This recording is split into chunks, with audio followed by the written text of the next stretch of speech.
Voici le champion du monde du petit pâté nîmois. Il est produit depuis 10 ans par Stéphane Meyer, un étalier des Halles de Nîmes d'origine alsacienne.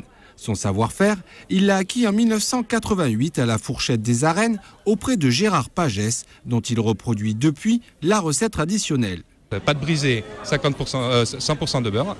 Et après, on fait une farce à base de veau à 30% et de porc à 70%. Voilà, avec de l'ail, du basilic, des amandes et un œuf. C'est parti, allez. Avant d'être élu entre 10 autres petits pâtés nîmois, le champion du monde a dû passer par des palais experts. Parmi les membres du jury, Gérard Moine-Bressan, meilleur ouvrier de France en pâtisserie, ou encore Michel Kayser, chef doublement étoilé. Il y a plus de pâtes que de pâté là, alors qu'on est là pour juger un pâté nîmois, donc là c'est déjà éliminé là.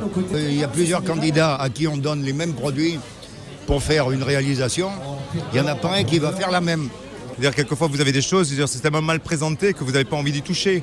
Et quelquefois c'est tellement bien présenté que vous n'avez pas envie de casser en fait.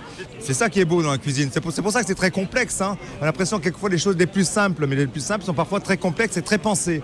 À noter cependant l'absence du petit nîmois que Christophe Brunetti fabrique à plus de 20 000 exemplaires à la semaine.